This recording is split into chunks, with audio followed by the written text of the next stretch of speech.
Ladies and gentlemen, pay attention.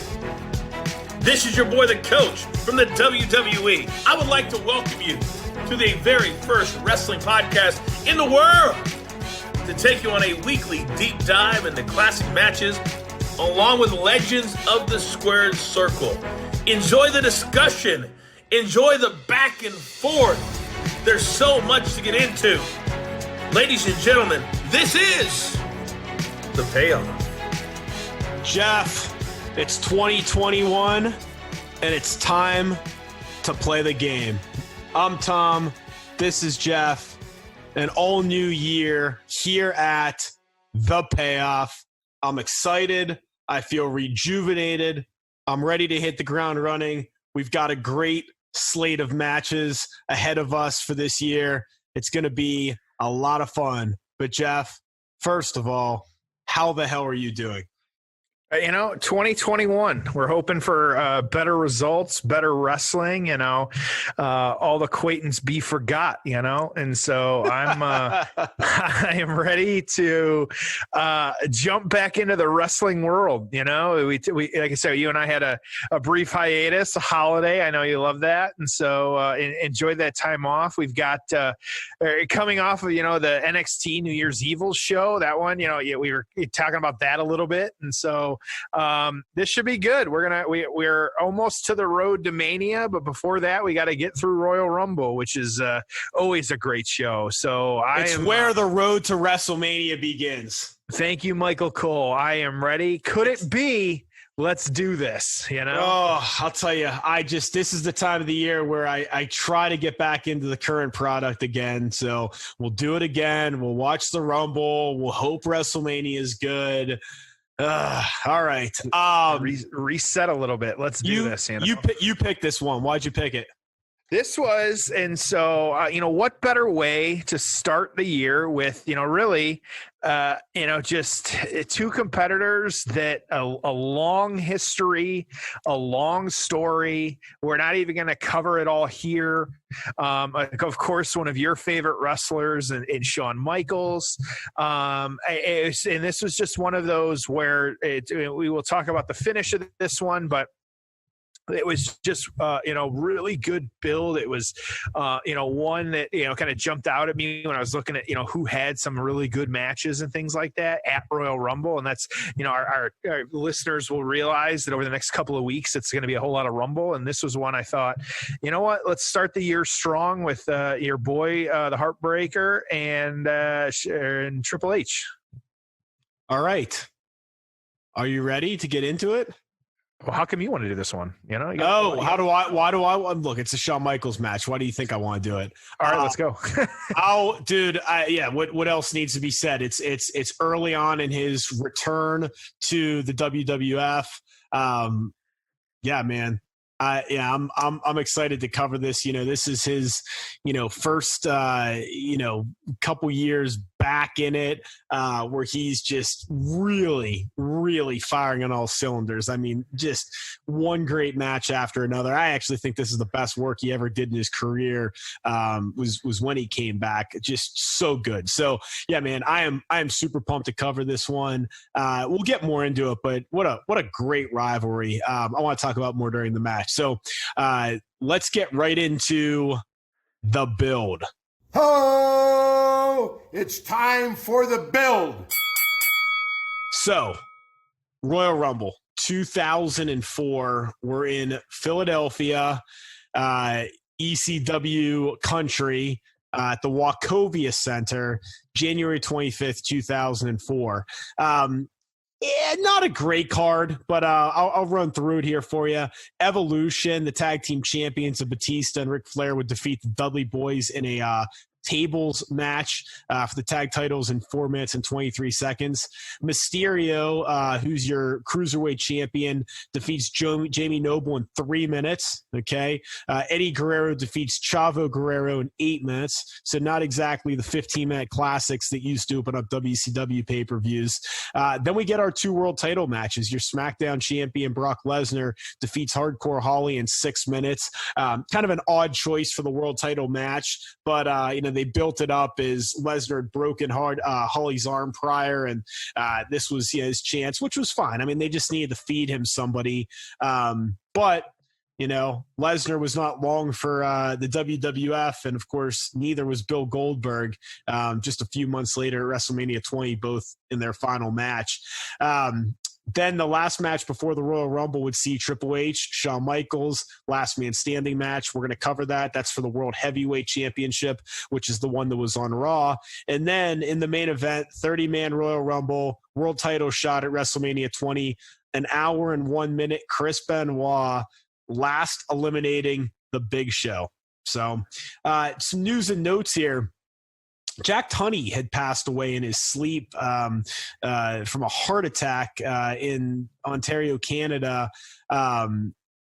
Obviously, Jack Tunney, one of my favorite wrestling characters and figureheads of all time, just thought he was so good in that role. But it was funny in the write-up here. It would say Vince gave him the quote-unquote president role, which is basically a guy to take heat whenever unpopular decisions were needed for TV. Right. For example, after Hogan Warrior at WrestleMania 6, Hogan wasn't going to do 2 jobs in a row.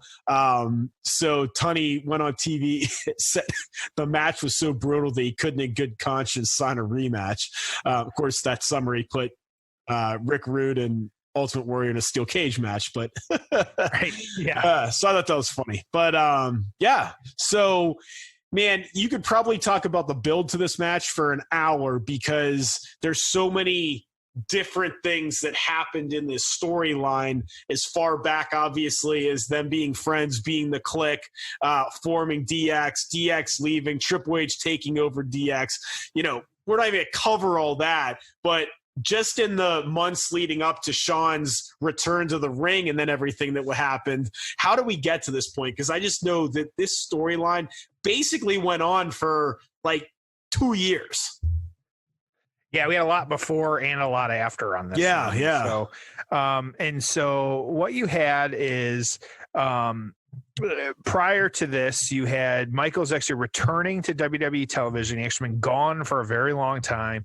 And Kevin Nash announced him as, well, at this point, at the end of the year, of course, we can't escape the NWO right now, that he was Michaels was a part of the newly reformed New World Order.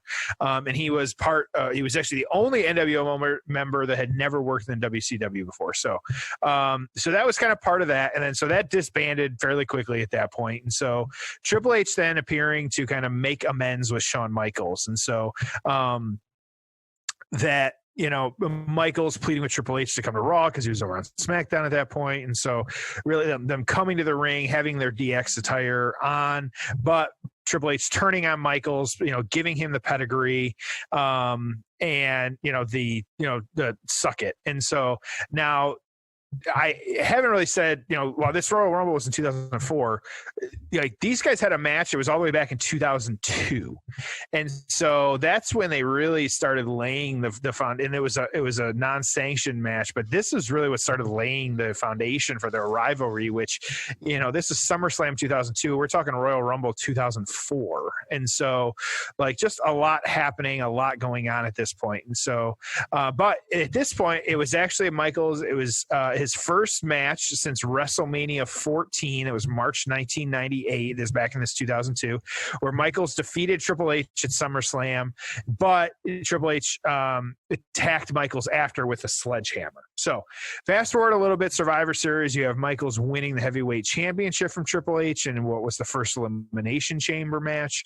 And then you had him losing that title again to Triple H because it was the 3 stages of hell match at Armageddon, which we've talked about that one last year and kind of what was going on there. So Michaels then actually began a rivalry with Chris Jericho, the two of them going back and forth a little bit, but Jericho claiming that he was the next Shawn Michaels. Eat your heart out, Dolph Ziggler. So, January 13th, 2003, these guys having, really a battle, Jericho winning a battle royal where he was able to select his entry into the Royal Rumble. He chose number 2 because Michaels was number 1.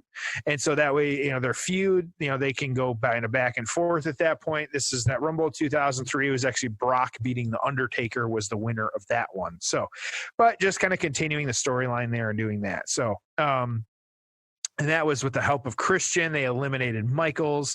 Of course, Michaels then later interfered, which caused Jericho to be eliminated. So they really had a back and forth, just kind of doing that. So fast forward even a little bit more, the end of that year, December 29, 2003 was the episode of Raw. You had Michaels seeming to beat Triple H with the Sweet Chin Music.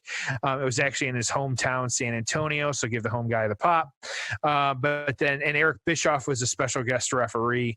It was actually Earl Hebner was the ref, but he got knocked out by Triple H in the middle of the match. So even though it looked like Michaels had won, Bischoff actually reversed and declared the match a draw because both guys' shoulders were on the mats. So Michaels, attacking, Bischoff, attacking Ric Flair, who was there too. Of course, storyline got fired, got rehired by, Stone Cold, just, a lot happening here. And so the guys in and out of each other's universes for quite a bit. But before, so now we're, that was December with Michaels and kind of what he had going on there. But to kind of bring Triple H into the picture here, in February 2003, this is during the time where Triple H actually formed Evolution. This was Ric Flair, Randy Orton, Batista, and himself. And so you had, him doing some tag team matches as well, too. They were really pushed like throughout 2003. That they actually, it was that Armageddon in 2003, which I had forgotten this one. And this pay-per-view took place, it was December, so almost a year prior to this one. All of them left holding a title. And so I had forgotten that they had kind of clean swept that pay-per-view and kind of outright won that one with Orton being the Intercontinental champ. You had Batista and Flair tag team champions. You had tag team champs, and then Triple H. He actually beat Goldberg and Kane to be the heavyweight champ. And so a lot happening there. And so he held that belt. He defeated Booker T at WrestleMania 19. He lost it actually again. We said a little bit at Unforgiven to Goldberg. And so, and if Goldberg had lost that one, would have to retire. And so this was post. Well, I thought Triple H never ever lost, and he always booked himself to win because he's Steph's boyfriend. I have a bigger problem with the length of match that Triple H does. I don't care if he wins or loses, but a 30-minute Triple H match when everybody else isn't getting half of that, or even like a 30-minute, I don't want to see that anymore. So, the only style match he's ever worked. I know, it really has. It's slow plotting, all that stuff. So anyway, so he did not win the title back from Goldberg. That's a rematch at Survivor Series, just a couple of months, throughout that after WrestleMania, losing it at Unforgiven, and then heading into Survivor Series. He did eventually win it back at Armageddon, though, which was just previous to this. And so after some interference from Evolution. And so the next night, though, he beat Goldberg, I'm assuming. Yeah. Okay. He beat Goldberg. It was a triple threat match, Goldberg and Kane. And so, real barn burner there. But so the episode of Raw, Triple H, defending the World Heavyweight Championship against Shawn Michaels, but that match actually ended in a double pinfall. So with that, they said, okay, let's do the last man standing match at the 2004 Royal Rumble. It was booked by Stone Cold. And that's it. It was last man standing because of the kind of stipulation we have there. I have some history on the last man standing match. Oh, good. Not only that, but then also how many last man standing matches there have been, at least the recorded traces of it. And so, but I will save that for us watching the match because we got a decently long match here, but that's okay. So, well, you know how much I love fun facts, so I'm excited about it. We will get into it, my friend. Yes. Good. Well, for those who want to watch with us, 59-minute mark of Royal Rumble 2004. Again, the 59-minute mark of Royal Rumble 2004. Jeff, are you ready? I'm ready, my friend. I said, are you ready? Bow to the masters.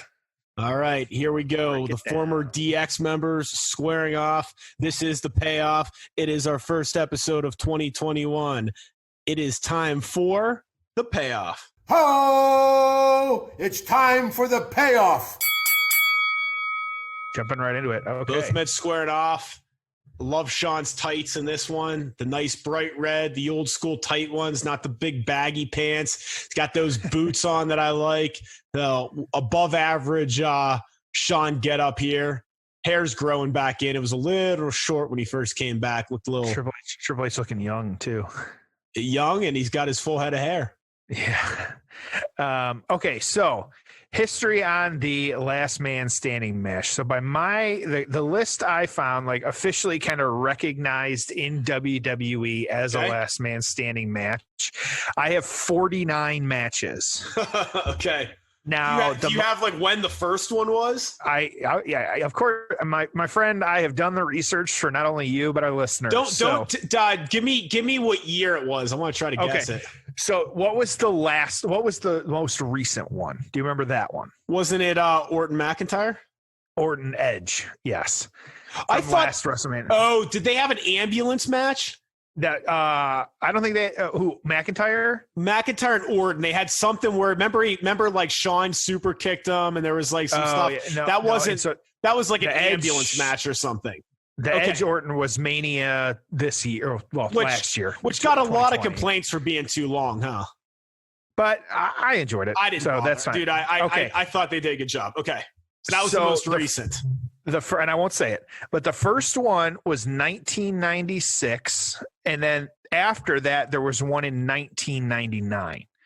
I was thinking about Crush and Macho Man, but that was actually a Falls Count Anywhere, not Last Man Standing. So the first Last Man Standing was 96. Yes. God, and then I'm thinking about like Mankind and Rock, but that was an I Quit match. That wasn't. They may have done one, but that was 98 or 90. That was 99. So you got the second one actually, and so that was the second one. So the first one, 96. Who would have had a last man standing match in the WWF? Yes. When I tell you who, you're going to be like, oh, that makes sense. Last man standing. Oh, it wasn't the Boiler Room Brawl match. I have no idea. Who was it? It was The Undertaker beating the Executioner at In Your House 12. And that was a last man standing match. And then you kind of hit it on the head here that the next one, it was 1999, St. Valentine's Day Massacre. It was In Your House, and it was a double, and it was a draw, and it was a draw contest. Yep, Well, exactly. it was so funny. After they killed each other in that I Quit match in January, they had that match, and then it was like not as brutal, and then they both got knocked out. That pissed a lot of people off. Yes. All right, so these two are working in the ring right now. We're getting last man standing. We're starting, kind of in the ring, working a traditional match. Wow. And the Executioner was Terry Gordy, who we're going to be covering him and Raven at some point this year. See, so there you go. We still have that match to cover. It was dubbed Terry Gordy's Last Stand. That was the last great match he ever had. And I'm curious, do you want to take a stab at how many last man standing matches has Shawn and Triple H had each of them? I'll say that each of them has been in 10. No, Shawn has been in 2. Oh, okay. Triple H has been in 1, 2, 3, 4, 5, 6. Okay. So what was Shawn's other one? Do you know? Jericho? Yep. Let me get you that info. Triple H versus, so there was this one, and then Chris Jericho defeated Shawn Michaels on Raw. Oh, I got it right. Okay. And a triple, yep. So, and then Triple H, he was actually the third one. It was Fully Loaded 2000, Chris Jericho. And then this match. And then you had Triple H defeating Ric Flair. That was Survivor Series 2005. And then Randy Orton beating Triple H. That was No Mercy 2007. And then flipping Triple H beating Randy Orton in 2008, One Night Stand. And then the Big Show defeating Triple H on SmackDown. Interesting. So yeah. Okay. Any other fun facts related to that? Because I got some too. I have the history of the last man standing. Do you want to give yours, and then we'll talk about where the last man standing came from? I don't know. All right. So I want to know. I had looked this one up too because I was curious and kind of what happened here. And it started, from what I could tell, it was actually a different name. It was the Texas Death Match. And it was Dory Funk Sr.'s version of a contested it was just a really different match. And so from everything I could see, that seemed to be, it was actually Terry Funk wrote in his book, I think my father invented the death match. I've never heard of anyone doing them before he did. And so he went on to describe a Texas death match between his father and Iron Mike DiBiase. He said that saw them score more than 30 falls and last for more than 3 hours. The brawl left both men in need of stitches and wearing black eyes and busted mouths.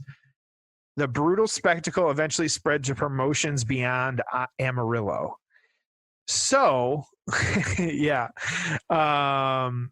a lot there. And so this article doesn't even recognize that Undertaker match because it says that The Rock and Mankind had run out of ways to pummel each other. So a last man standing encounter served as this next step in their escalation of their animosity. They had already blasted each other in an I Quit and an empty arena match. And so, which led to this. And so it said Memphis Wrestling and the NWA both borrowed it, and then WWE brought it. Then WWF brought it to New York. And so Dory Funk, Terry Funk's dad, and apparently a 3-hour match. So that's where it started. Yeah. I can't imagine. All right. So Triple H has got Shawn up on the announce tables. They've got both of them kind of cleared off here. I don't know what we're going to, is he going to have a super kick? Nope. Maybe. Fighting on top of the cleared off tables. Yep. Kind of kicking the crowd, kind of faking on the fall here. We're back down for now. Oh, okay. So the best last man standing match in history, according to Cultaholic, is the John Cena versus Umaga 2007 Royal Rumble match. Interesting. Okay. I don't know, but maybe we should cover that. I don't remember that one. I remember it. I remember it being good, but that might be one that we may want to cover over the next 6 weeks or so. We have not done a Umaga match, and we have not done really very many John Cena matches. And so, so you said Royal Rumble 2000 what? 2007. Okay, Cena Umaga. So best spoilers. If you're watching the match and listening to us, that could be on our list. Okay, so we're back to the match here. We got Triple H got spilled to the outside. Crowd very into it. They've been on their feet for almost the entirety of the match, I feel like. Yeah. And so we still got clear off tables. Yikes. And so a little bit of a crazy missed springboard, I guess is the best way to put it, of Michaels launching himself into the announce table. As I say, Triple H ducked it, I guess is the best way to say it. Yeah. So have you seen the documentary on the network about these two? No, not that one. So you got to watch it. It covers Michaels is bleeding. It covers their rivalry. So it covers, him coming back at SummerSlam the year prior to this, this match, the 3 stages, all the various matches they had in their rivalry. It's an excellent documentary. I can't remember which one it is because, they have 4 different documentary series that are all basically the same shit. But I think I think it was the rivalry one. I think that's what it's called, is Rivalry. Okay. Check it out. It's really good. But watch watch these two in that one. It was excellent. I bring that up as a segue to asking you, do you think this is one of the more underrated feuds? And the reason I say it's underrated, they never had a WrestleMania match. I mean, they did the 3-way with Benoit involved, but it's I think sometimes we think about, Rock and Austin, what an incredible rivalry, or Undertaker and Shawn Michaels, right? Or Bret Hart and Steve Austin. We think of all these because they were all anchored with a big WrestleMania match. This rivalry never got the WrestleMania treatment, right? If Shawn had come back at WrestleMania instead of SummerSlam to wrestle Triple H, I think people would look at the feud differently. I think it's one of the best feuds they've ever had. I mean, all these matches were excellent. It was believable, good heel versus babyface. I don't know. I loved it. But what about you? And are there any other rivalries that come to mind that you think are underrated? I'm sure there are. I'll start with this one. Yeah, I don't know if it's underrated because it has gone on for so long. There were so many pieces of it, and these guys, I'd say they're, come in and out of it. There was evolution. Michael's just Crimson Mask.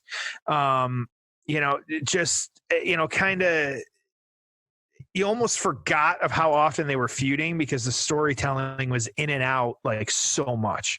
There was just always kind of so much happening and so much going on. I think who was some of the feuds. I guess it's you're saying just memorable feuds as a whole. No, this one doesn't spring out at me. If someone asked me what was the best, this one wouldn't jump out at me. I just think it's underrated. Yeah, I would say Undertaker and Mankind for sure. Yeah. That feud, it's hard to overlook that one, at all. I think, the one, I say my kind of favorite, one of my would be Bret Hart and Owen Hart. That's a great one. And so those vignettes and some of the interviews and stuff leading up to it, and that whole build was incredible. Yeah, and so that one kind of jumps out at me. And then it's weird because I say feud. I don't know if I necessarily define it as a feud, but Undertaker and Hogan, yes, they had a lot of big matches, but a true storytelling. When I think feud, I'm thinking the storytelling and kind of the action. Yeah, that happened, but I wouldn't say I don't know. I would not rank that at the top either. So. So you got Michaels is now selling the bleeding is just and he is covered in blood. And Triple H just exchanging blows between the two guys right now. So Vince had a meeting with the talent not long before this match and basically said, you guys have to slow down and stop beating the shit out of each other because they had so many injuries. And this is when they were really going hard with a lot of the head stuff and, they really told him to slow down. I thought that was interesting. So you said Vince, and I actually had this question on a list, and then I forgot to ask it to you last year. And so, because you and I talk a lot on this show about building stars, which these guys, we got the two in the ring that they don't really need to be built anymore. Over time they had different characters or personas, somewhat. But and the question I'll pose to you is, what do you think is the defining, if you were Vince and you were in that chair, what is the defining characteristic that you want to see in a guy that you want to push? They love the business and they'll work tirelessly for it. Okay.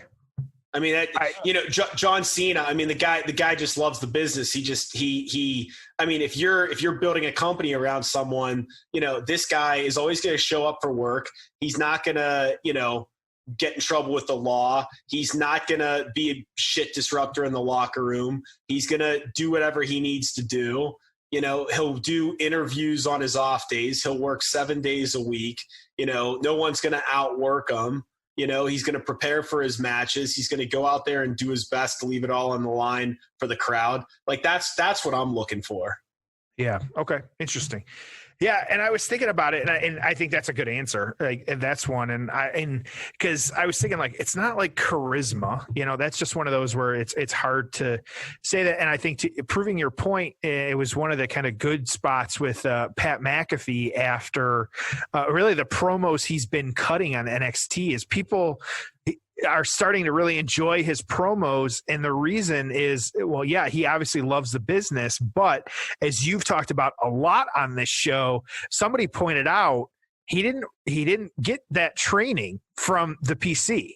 Yeah. And so he does not have the same training as everyone. So when he gets to cut a promo, he can do it a little different because he's just different. It's just his personality. They're probably not scripting him word for word, right? he looks different. Even in the ring, like at War Games, he looks different. He dresses a little bit different. He doesn't have the same jacked up physique, but he's athletic. He looks different. I like different. That's what makes a great matchup and a great wrestling card and a great roster is when there's just a lot. God, I forgot they're still doing chair shots to the head in this match. I'm sure, Triple H is bladed now too, so they're both bleeding. But it's just, even this, like Shawn, he's like almost like kind of a small lightweight. Triple H is a little bit bigger. They look completely different, right? I mean, it's just different styles, different looks, different personalities. What I thought was interesting, Jeff, we have not talked about this on this show yet. This was actually an interview from a while ago, but Chris Jericho was talking about when he debuted, right? And then the promo with him and The Rock. And he's like, you understand that, like, none of that was scripted. Like, we just went out there and winged it. It's one of, like, the best, like, debuts and scenes in the history of Raw. And it wasn't scripted by some douchebag, Hollywood reject writers that, went to work in Stamford. And we've talked about that a lot, like, why those things work and how good they are. And that's why. What a nice guy. The dude in the front row with the backwards hat just brought an ice cream cone for his buddy, and he's got one for himself too. Like, can you imagine leaving? Can you imagine leaving in the middle of this match to be like, yeah, let me go grab us some soft serve. I'll be right back. front row seats to the fucking Royal Rumble. You got basically the main event. And you're like, I gotta go get some ice cream right now. I mean, I would be a little upset if I asked you and you didn't go, but I would also get it. Like, we're friends enough, I feel like you might, do that for me, but I get it. If we're there, I wouldn't want you leaving your seat. So it makes sense. No kidding. But good buddies here. So you got Michaels coming back now, Kip up, kind of, we're going to probably start tuning the band here pretty soon here, but climbing the top ropes. But you see the blood just dripping down his back. And kind of dealing with that. And so you got Triple H laid out. I can't tell if that's his blood or Michael's blood all over him, but either way, getting psyched up. Here we go. And so the fans cheering. We get a little sound here, see just how excited they are. They're going nuts, dude. Yep. I hate the tuning up the band, by the way. I'm sure I've said that before. I hate it. Really? I like it out of nowhere, man. Low blow. Dude, I hate tuning up the band. Interesting. I like my super kicks out of nowhere. I like my RKOs out of nowhere. I know you've said it, but it looks fake. It looks fake. Interesting. Okay. So they're both out. Both guys, yep, dead. Just laid out in the ring here. God, it's crazy. I mean, I guess this was 16 years ago, but ton of blading, ton of chair shots to the head. Right, yep. These guys just laying it on each other here. So I'd say the match it's kind of, I say slowed down, but I think that pace is kind of working too. Because it needed to, because these guys are just kicking the crap out of each other. Did you hear what Eric Bischoff said a few weeks ago about Triple H? No. He was just bashing them. He's like, dude, the guy didn't change his look or his gimmick or his presentation style, nothing in over 20 years. And I'm like, you're not wrong.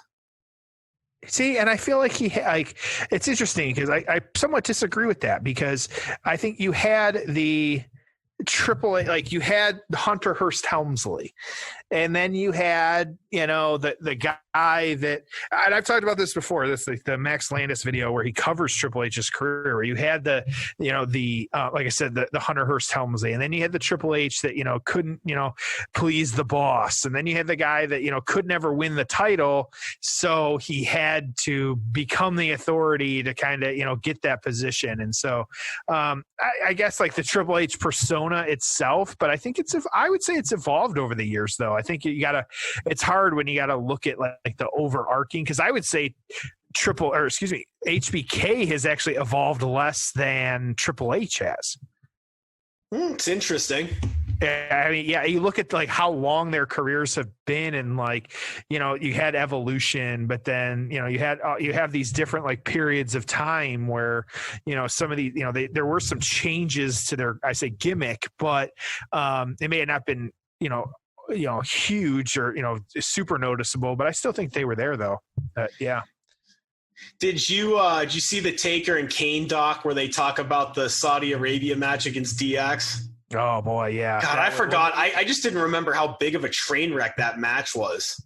Like I remembered it because it was all over and it was such a big thing. It was so bad. Like, and the guy, like, you know, because I remember immediately after, I don't know if you remember, like it was HBK, like, I think it was saying like, we're too old for this. Like when they're both like in the corner, like dying, like, yeah, you know, and just, yeah. And that one, and that was, you know, part of the reason Taker coming back the way he did was because like, it was just so rough. Yeah, I know. Was that Taker's second to last match? Maybe. I'm not. I lose track. Yeah, I know. I don't remember when that was. That actually may have been a couple years ago now.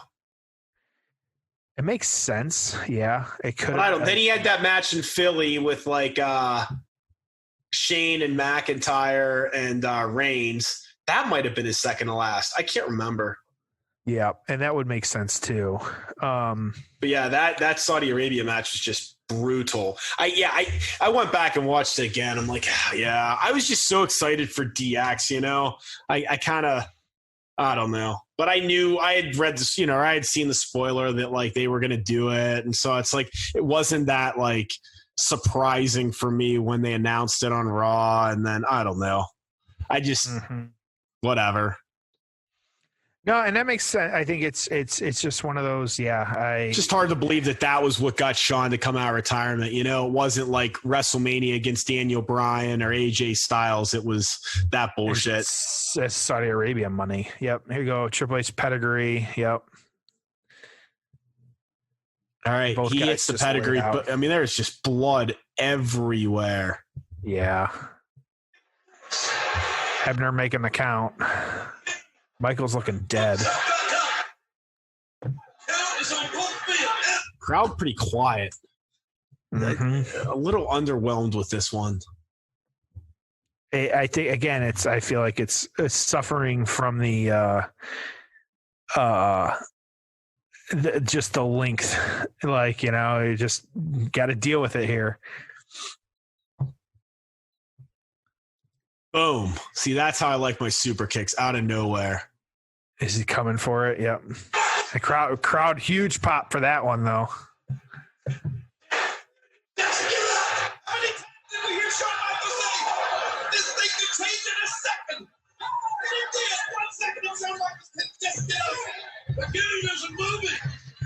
Neither guy going to go. Covered in blood.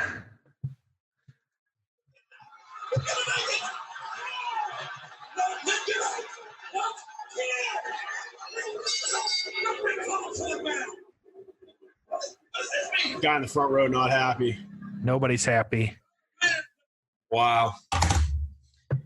And there's your draw. Yep. Because we're building a WrestleMania. Yep. Well, we can talk about what happened after. So all right. Let's get into the aftermath. Ho! It's time for the aftermath. All right. What'd you think? Just kind of underwhelmed by the end of it. You know, I guess I would have expected more. Yeah, I don't know. How about you? Match was underwhelming. Finish was definitely underwhelming. I mean, I don't know. It's just tough to do that double. If you're going to do this like double draw, double count, like ending, I mean, you got to, I think they needed a more spectacular finish, right? So, you know, I don't know. You're both on a ladder, you fall through some tables. Okay. Or, you know, maybe you get a little like stunt over by the production stuff. I can live with that, but like right in the middle of the ring like this after a super kick. Yeah, I don't think so. So didn't do it for me, man. Yeah, I didn't like it. So, all right. So, you know, what happened here? What's our aftermath? What are we dealing with? So this match, like you said, the Road to Mania, where we ended up on this one was the main event of WrestleMania XX20. You've got March 2004, or just a little bit after this one. You had Chris Benoit, you had Triple H, you had HBK, and them in a triple threat match, or three-way. Benoit actually winning that one.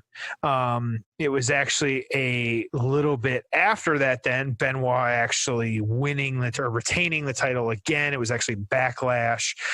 He actually beat Michaels in that one. So Michaels kind of going on to feud with Benoit a little bit after this. So, but because of this, and so this was this Backlash pay-per-view, you had really the crowd turning on Michaels because of the screw job. And so still fresh, but getting the chance of you screwed Brett and them kind of dealing with that at this one. And then these guys continuing, it was actually Bad Blood. It was June of 2004. Michael was actually losing to Triple H in a Hell in a Cell match. A little bit after that, him losing a match against Triple H. It was actually after Edge interfered at Taboo Tuesday. And then you had Michaels out for a little bit after that. But and so Triple H, again, kind of that's how it played out for Michaels after, getting hurt after that. Triple H, though, of course, losing the title to Benoit in that triple threat match. And then you had some kind of nonsense with the draft and kind of back and forth and who was on SmackDown, who was on Raw, all that different stuff. And so, a little bit of back and forth, the crossover rule or whatever the hell it was, these guys kind of going back and forth a little bit. And so, and that Bad Blood Hell in the Cell match, it was actually, I didn't know this one, fun fact for you guys, and you too here, it was the longest Hell in a Cell match at 47 minutes. Yeah, I remember that being a long one. So, having, continuing Triple H continuing the feud with Benoit. And so really Benoit, all of this 2004, these guys just kind of all having back and forth. It was actually they had a 60-minute Iron Man match as well, too. Triple H actually going on to beat Eugene at SummerSlam of that year. So that's I'd say a little bit of a step down there. Definitely interesting, but it kind of almost in the bathroom spot as well too for that match. So that, kind of weird how that played out. And so, but with this, and so that SummerSlam 2004, Triple H, while Michaels kind of had some different things happening, this was actually the night after this SummerSlam. This was the night that the famous Triple H thumbs down to Randy Orton, breaking up or removing him from Evolution. So because Randy Orton had beat Chris Benoit for the championship the night before. And so the famous him up on Batista's shoulders and then Batista kind of falling back. So I remember that one well. So, and that was it. So, and more to that story, but we're not going to tell it right now. But just one of those, kind of how it played out and kind of what happened. So, thoughts or getting to the reviews. You ready? I'm ready. So we got PWI bringing in Triple H at number 3 for 2004 and Shawn at number 9. And so both top 10 guys. You have from the PW Torch, and so this is just some of the kind of beat writers, not Wade himself, but Triple H fought Shawn Michaels to a no contest at 23:05 in a last man standing match. So Hunter retained the world heavyweight title. Ross did a nice job setting up the match with references to history of both wrestlers and title matches at the Royal Rumble. They opened with some exchanges, including a bridge into a backslide. It just kind of goes on. So finally, a minute later, though, both men went down for a full 10 count to end the match. The crowd wasn't happy with the finish. Hunter was stretchered out. Michaels was next, but then refused the stretcher and walked with help from officials to the back on his own 2 feet. Really nice drama for that style of match. 3 stars.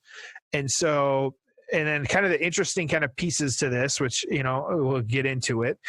Even if this ends up just another way for Triple H to stroke his ego, Chris Benoit is still getting the main event slot at WrestleMania.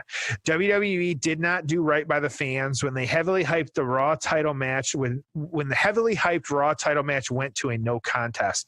You can praise the work in the HBK Triple H match, but it's one match on the card that most needed a decisive finish. And so Hunter Michaels Michaels was a good for the duration, but ended horribly. The last thing you want to do is have non-finishes and stipulation matches. It shows your audience that even specialty matches can end in a screw job. It hurts any credibility that future stipulation matches hold. With the exception of the finish, the contest itself was good, though. So, and then we'll get into well, and I agree. And remember, too, these are people paying whatever, $30, $35 for the pay-per-view. This wasn't like a network thing. Like when that stuff happens on the network now, it's like, okay, whatever. You know, I get it. I mean, I paid what, $10? I mean, for everything that I access. I watch this shit all the time. We do a podcast and watch. I mean, you know, I never feel ripped off if, you know, there's a non-finish. But yeah, in this era, man, like, I mean, why not just have the heel cheat, right? Like Triple H somehow ties him to something and he can't get up. Okay, he lost, but you know, he gets another shot. I don't know. Just doesn't. Yeah, you can't do it. Right. I say it feels like you've been cheated, you know? And so, yeah. But so you got the Wrestling Observer newsletter on this one, though. The crowd was into it enough that they were chanting along, but the heat wasn't even in the same universe as their recent Raw match, which was actually just like a week or two before this. Shawn took an ugly pedigree and was up by 9. We have watched so many Shawn Michaels matches so many times that we were calling all the spots correctly before they even took place. Do not take this as a bad thing. Shawn hit a desperation super kick and they both went down. Ref was counting faster than usual, so obviously it was the finish. Neither guy made it up by 10, and to say the crowd was pissed at Hunter retaining on a draw is understating things greatly. Nuclear heat, including loud bullshit chants. Ross tried to claim that they were just mad that Shawn didn't win.